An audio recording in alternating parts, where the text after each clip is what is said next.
I am Jennifer Lasnick, and I am with the Cherokee County 911 Community Outreach and Public Education. And today we are reading Pete the Cat, the Great Leprechaun Chase by James Dean.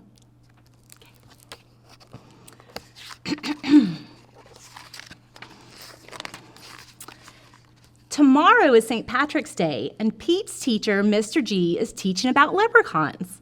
The only time you can catch one is on St. Patrick's Day. A leprechaun will bring you good luck, Mr. G says. Now, everyone in class wants a leprechaun. Pete gets a great idea. He will open a leprechaun catching business.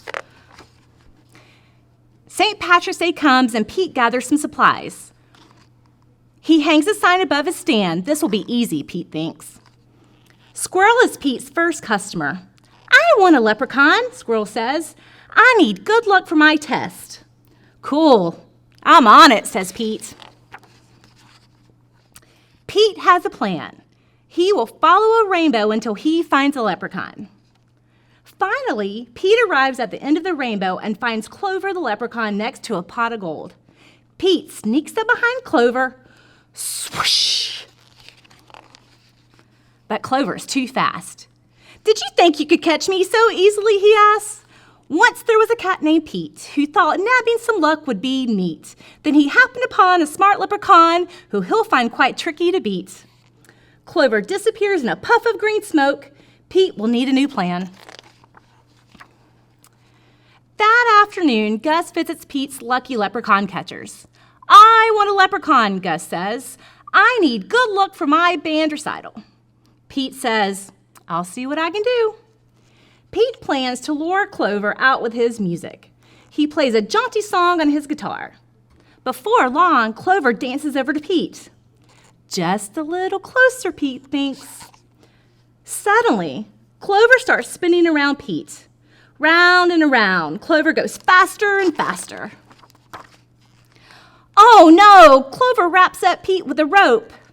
Pete has finally met his match, a crafty leprechaun he just can't catch. He'll never win. He better give in or find something else to snatch. That evening, Callie visits Peter's lucky leprechaun catcher. I want a leprechaun, Callie says. I need good luck for my tennis match. Says Pete. St. Patrick's Day is almost over. There isn't much time left to capture a leprechaun. But Pete can't give up yet. Pete sets a trap for Clover. Before long, Clover tiptoes up to the trap and sniffs the air. I love candy, he whispers, peering under the box.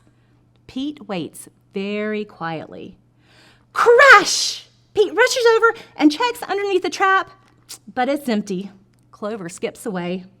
Pete has tried many a plot, but still I haven't been caught. And isn't it dandy, I even got candy while Peter ends up with squat. Pete has an idea. He follows the trail of spilled candy to Clover's secret hideout. Pete sneaks up behind Clover. Swoosh! Pete finally catches Clover. Why do you want me, Clover asks. I'm helping my friends who need some extra luck, Pete says. Lucky doesn't come from having a leprechaun, says Clover. You and your friends have each other. That already makes you as lucky as can be. Could Clover be right? Pete is one very lucky cat. A lucky cat doesn't need a lucky leprechaun. He lets Clover go. Pete decides he will be the good luck his friends need by helping them out himself. Pete helps Squirrel study for his test. Squirrel aces it. Pete helps Gus rehearse for the recital. Gus rocks it. Pete helps Callie practice for her match. Callie wins it. Clover magically appears. Good job, Pete, says Clover. I have one more poem for you.